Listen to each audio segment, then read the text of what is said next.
These Ipswich Town players are defying the odds.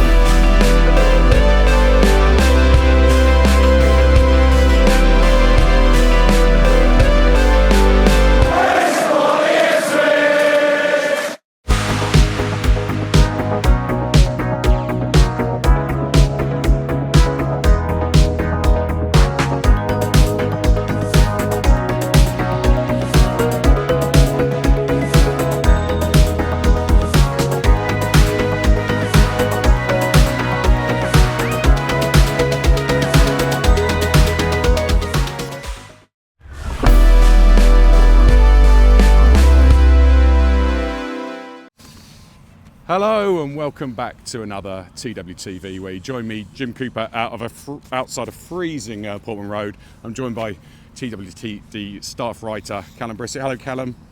Hello. It's one of those nights, but let's talk about it. Kallum, I think it was a game where, you know, we need to get the home win. You know, Palace have been down there with us for a while, perhaps in a false position. But we've left disappointed. Can you give us an overview of the game and what were the key moments for you, please? Key moments, I don't think there were many of them. It was a game that never really got going. The first half was, I can't really remember a huge amount happening in the first half. Both sides had one chance. Eze had the chance that was saved, and then it was Harry Clark, wasn't it, at the near post on the corner.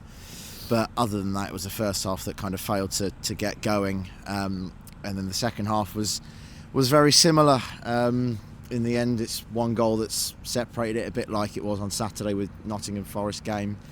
And again, quite similar to Saturday, once we went 1-0 behind, never really looked like we were getting back in the game, if I'm being brutally honest. Yeah, there felt like a little bit of a lack of energy tonight, a little bit of impetus. I thought Palace were strong in the press, though. They did close us down very effectively. Do you think that's what was neutering us, or was it a lack of energy from our side? It was a bit of both. I thought when we were on the ball, there was no kind of urgency, no intensity. There was a lot of thought. There was a lot of thoughts to kind of turn and go backwards, even when we were 1-0 down, which became really frustrating at times. There was no pace in the side. It just felt like you need that pace to get behind, to get in behind, etc., and kind of get the game going. But it felt like we were moving from back to front. It was taking an age before we could get into any positions, and then by that point, obviously Crystal Palace had bodies back, so we weren't able to break. Their goal came on the break from our own kind of attack. I think it was Delap who lost the ball high up the pitch, and then it was one or two passes and they were in.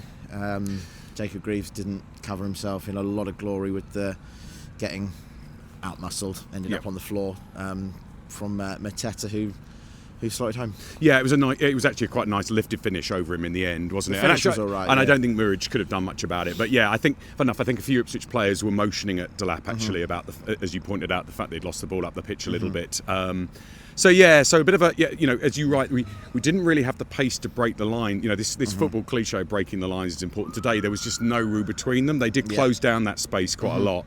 And also, I think we've got to talk about Hutchinson. I mean, you and I have been waxing lyrical about him over the recent weeks, but probably his worst game of the season, would you say? Yeah, possibly. I thought the same could be said for quite a few of the players, to be honest. I felt like the only player actually who was able to find space and use it was actually Kayusti in the middle of the park. I think he's continued his good form. Yeah.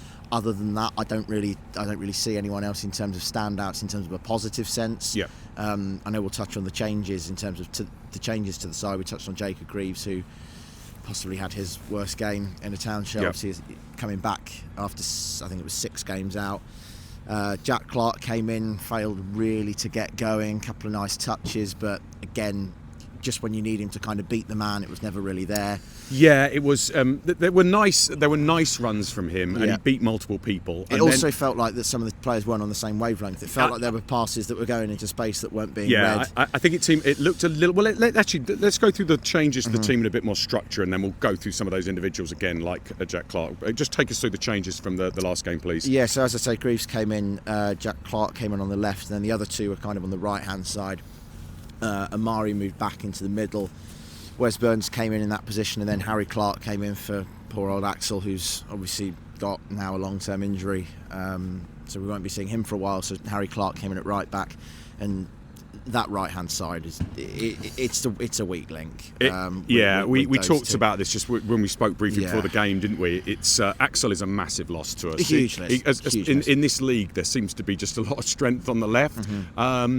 And I think I thought Harry Clarke did okay, actually. From my point of view, he did okay because he was almost man marking Eze, would you say? I think that's what he was trying to do. He'd end up in midfield, yes, and then he'd be completely out of position. Yeah. And the goal, I'm not saying he's at the fault for the goal per se, but it kind of came down that side. Yeah. There were quite a few times where they were coming through down the left, and I'd wonder where Harry Clarke was, and he'd be in the middle of the park. Yeah. I'm not entirely sure what he's doing in those positions, but. Yeah. And I thought actually Burns was almost it looked like he was holding his knee quite a bit. He didn't quite look fully fit, and he just doesn't have that dynamic speed and energy as you talked about.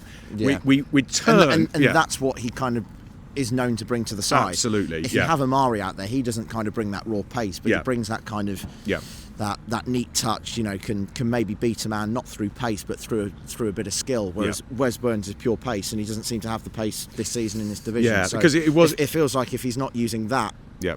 strength to his game, which he hasn't been doing this season, then he hasn't really got much else. Absolutely. And that was a point I think you were making earlier, is that, you know, we'd turn and try and run towards them, and there just wouldn't be that pace to break through, Yeah. and it was very pedestrian, wasn't it? Some of the passing, it wasn't crisp enough. Yeah, I mean, there were so many 10, 15 yard passes that either went out of play or needed to be fetched before they did go out of play. Yeah. It's doing the basic things right, and I think that's where we struggle. If we do the basics right today, it's not a great game, but it might end up a 0-0 game. But yeah, just to close out that, I mean, do you think it was too much? Do you think it was too much change? You know, they looked a little bit like strangers at times. Possibly, but 4 changes isn't a drastic amount. Yeah. I think we knew that there were going to be changes with there being the midweek game and then there being the weekend game. The system was the same as the weekend. It's not like we shifted from kind of the 4 to the 3 that we've been doing. It was a 4 at the weekend and it was a 4 today. Yeah. I'm just not sure the players that did come into the side performed well enough to warrant their inclusion, and I think it wouldn't be surprised if the team that played on Saturday at Nottingham Forest, if it's almost an identical team on Sunday. And we might see Johnson and Phillips maybe returning possibly. Yeah, I hope we see Ben Johnson, because obviously he was starting to come into a bit of form before he picked up his own knock. And starting to improve, wasn't and he? with Axel now being out, there's a big opportunity for him if he can get to full fitness, where he can hopefully get a run in the side and we can see what he's about. Yeah. So hopefully we'll get to see him on Sunday. So let's close out on the game and the performance. I have to say, I thought O'Shea was really good. I was sitting in the top of the Sir Alf today, which is a bit of a fantastic view, but we were right next to the away end, giving you a lot of abuse. But I thought I had O'Shea in front of the second half. I thought O'Shea did well. Yeah, he was a warrior, wasn't he? He was a warrior. The pictures in the first half with the blood pouring down his Someone was face, showing that at half time. It looked like something out of the Somme, you know. But he was a standout, I thought. And he's another one who's been pretty good in recent weeks. He's had this run in the side. He's started, I don't know how many games he started in a row now. It must be probably 8 or 9 now. He's a mainstay in that side now. There was a lot of talk about whether he might shift over to right back. For me, I'd be keeping him in the middle because I think he's been excellent in that position. And he's looking like one of the few players today who look Premier level, I thought. And that comes back to another point. I just think there were too many players out there who just showed that they're probably not Premier League level, and that's the simple. And that's why January is going to become important, and getting some injuries back is going to be important as well. So final one for me. I thought Ali Al-Hamadi, if I can even say it correctly, actually did all right when he came on. I was disappointed after the Man U game. We didn't look like the same team that played Man U, but I thought Ali did okay. Actually, he put himself about. He did that run to the left was good. You know, I mean, he didn't have a lot of opportunities, but it was an improvement on Man U, I think, just to try and prick a positive. Possibly, It's just. It's a bit of a situation that you find yourself in when you are having to turn to Ali Al-Hamadi, who through no fault of his own has kind of done this step up from League 2 to the Premier League in less than a year. It does feel like it's a bit too much for him, and I think which is possibly fair enough. It's not obviously a knock on him. It's just the situation we find ourselves in when Delap runs out of energy. We've kind of got no one else. I'm disappointed we didn't see any of Sami Szmodics come on the pitch at any point. That was surprising for me, whether he's got a knock or not. But, okay, let's look ahead. So Bournemouth is, for me, Bournemouth are a better side than Palace. Yes, they are, and in much better form than Palace. I didn't think Palace were as strong as I thought they were going to be today. I thought they were just. I mean, they haven't been that good all season, to be fair.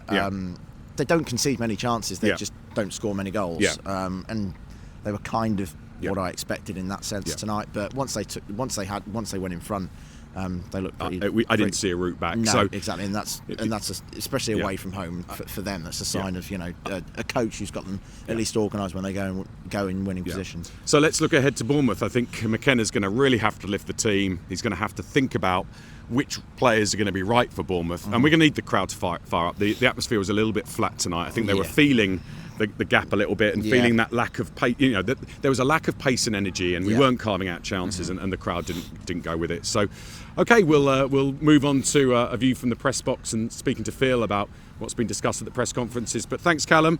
We'll see you after the Bournemouth game, where hopefully we can get this first home win, because 3 points at home is becoming really extremely important, isn't it? Yeah. See you on Sunday. Thanks for watching, and please like and subscribe.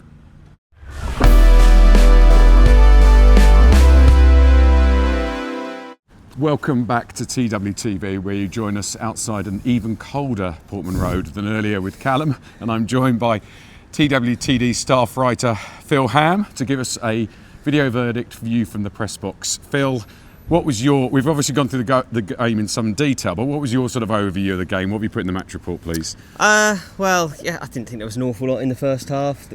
Both sides had spells. I thought they had quite a big spell in the middle of the half where they were probably on top. There were one or two chances here and there, but not a huge amount, which really Kieran said something similar in his press conference, that at half-time he made one or two little kind of changes, and he felt that we needed to show a bit more intensity and a bit more pressure, put a bit more pressure on them, and he felt we started the game, the second half, pretty well. And then we conceded what he said was a silly goal. What did he find silly about it? Was it the Greaves error or the mistake upfield? Well, I presume probably various aspects. He didn't go into the sort of into any detail. It was getting quite late before he came out, and you tend to find in these circumstances that newspapers are getting to the point where journalists are wanting to getting towards deadline, so the press conferences tend to be shorter for these sorts of games. So he just felt it was a poor goal from Town's perspective, and as on Saturday at Nottingham Forest, and he kind of said there were too many similarities with Saturday's game, that we weren't able to show the quality to get to really put them under pressure and threaten too often for an equaliser. And really, I think that's fair enough. I think other than the header from Greaves towards the end, I can't really remember too many other opportunities. And he kind of talked a lot about Crystal Palace's back five and how solid they are, and how a lot of sides will struggle to create chances against them. And on Saturday, I think Newcastle failed to create a shot on target in 100 minutes against them. So it's not an unfair, but again, I think we are realising the task we've got, really, that the teams we're facing have got the strength that they've got, and whereas perhaps what concerned me more was that in the past we've gone a goal down, and you've known that you've not worried too much, because that's right, because we had this habit of being able to come back into games and turn them around. But you're starting to get the impression that in the Premier League that we're not going to be able to do that. And so Saturday and today, I think two very similar games. And once we've gone behind other games, Everton's another one. Once we went behind, you didn't really see us lay a glove on them, and I think that's kind of the issue, really. I think that perhaps in January the thing they'll have to look at more than anything else is adding a bit of quality in the attack. And maybe a bit of pace as well, because I think you make a really good point there that it had a lot to do with how solid Palace were today. They really nullified our threat, didn't they? Yeah. We lacked a bit of pace and we lacked a bit of energy, and I think that's a really good point, that normally I think Amari said this a few times, that once we go behind, it almost galvanises us, and we go again, and we're quite stronger. So a disappointing display. Anything else from McKenna in the press conference, or we move on? Yeah, I mean, I think the thing about pace, I think he actually kind of the lineup we started with Jack Clark and Amari and Delap and Wes Burns, there was a lot of pace in the team there. And actually, for the first 20 minutes or so, after the first 2 or 3 minutes, I thought that we did threaten during that period, and that pace was used. But I think off the bench, I think this is the thing, that at the moment we haven't got that strength on the bench to turn things around that we had in the last two because divisions. we've obviously had big injuries, Yeah, haven't we, on we've the lost right side. We lost Ogbene. Ogbene. Burns for me looks like he's maybe carrying a bit of a knee knock or something. He doesn't look like he's got his full speed there. Yeah, basically. and he's still and I think he's another one who's finding the division. Yeah, finding his feet absolutely. in the division. Okay, well, thanks for giving us a sort of insight into the press conference there and a view of the game. Obviously, disappointing result. Let's move on to looking at the TWTV forum and a few three words. I think really a good, again, as always, sort of give a good summary of the game. So from BSE Wendy, we've got lacking any ideas, and I think once we, as you said, almost we went behind. There was a little bit of a lack of guile. Guile, exactly. It's a great way to think about it. It's a lack of guile, I think, once we get into those areas, and it's teams get organised. Everton got organised once they gone in front. Forest on Saturday and Crystal Palace, and it makes it, and Kieran said in his press conference that it makes it the game change. The dynamic of the game changes, and at the moment we don't seem to have enough about us to turn games around in those circumstances. That's right, and you need that spark, don't you? And I think Amari, probably one of his worst games of the season, I think, today. Just in the first half. Absolutely, I thought he started to make an impression more when he moved down the right, but again, maybe a couple of chances. I thought there was one where he cut it back, wasn't there? And Will Hughes cut out a ball that would have otherwise landed with Nathan Broadhead, but it's a chance that perhaps last year we might have scored. But as everything in this division, everything's that bit better. It really is, and picking the same sort of thing from PMAC 13, no plan B, and I think we've just discussed that, haven't we? And then we've got a rather depressing 3 words: sinking towards adversity from Algie, which is quite a nice play on words. It's not over yet, Algie. I think there's a long way to go. We've got the January window. We go again against Bournemouth on Sunday. And I think we've always known, and as Kieran has reiterated this in press conference after press conference, that we will grow as the season progresses, as people adjust to the division, as the new players settle in, and as you say, January we'll make further business. And we get some people back like Hurst as well. And this is true. We've lost. I think this is a big thing that we lost George Hurst, but not just that we didn't sign that third striker. Third striker, although I was speaking to Kallum earlier, I thought Ali, that was much better than when he came against Man U. He did better. He did a couple of good things and think, let's keep going on. We deserve nothing from Cheltenham Blue. I kind of think that's fair in a way. I don't think we had enough going forward. I thought they were too strong for us. We didn't deserve something from it. And then the last two, paper thin squad from King Ding-a-ling, whatever that is. Paper thin squad, exactly what we talked about. It's coming to the fore now, isn't it, basically? I think you look at the bench and you think that's not a good enough bench for this level at the moment. And it is, as you say, because we've lost people like Ogbene and Hurst, and it just leaves us very short of options off the bench at the moment. And big January needed, and we've talked about that from Malcolm Blue. And it's going to be important, especially with Ogbene out, Axel out now, and obviously the Hurst injury. I think it's going to be an important January window, so we can just start to claw some points. So just conscious of how cold it's getting, Phil, and we're train to catch. So the Survival League, unfortunately, Leicester have beaten West Ham 3-1 today. I mean, West Ham are having a poor season at times, aren't they? But that galvanises Leicester.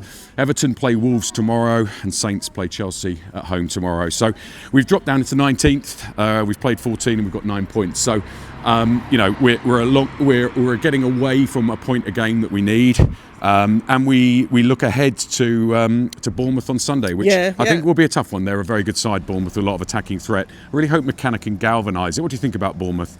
I think I've seen Bournemouth this year, but I think sometimes in these circumstances you play a team that are around you in the division, and it's a harder game in a way than a team slightly higher up. Do you know what I mean? It's sort of whether that's wishful thinking, perhaps, but I think sometimes that is the case. But it wouldn't entirely surprise me going into these two games that the one we got a result from was Bournemouth rather than Crystal Palace. Because Palace sat much deeper than I expected. They really snuffed us out in the middle. They put a lot of energy into their press. Maybe Bournemouth will come out at us a bit more, and that might give us a bit more space to break. Us. And and I think different teams. The physicality. Someone who asked Kieran in the presser about, do we struggle against more physical teams? And he said, well, today's Palace are a slightly different prospect than Everton, for example. But if Bournemouth come out and try and play a more expansive game against us, then and perhaps we might find space that we might not in other games. Okay, well, we'll be back, and hopefully it'll be slightly warmer, and hopefully we'll have a better performance and a better result for Town. So we'll look forward to speaking to you after the Bournemouth game, and please come back to watch us then, and please like and subscribe.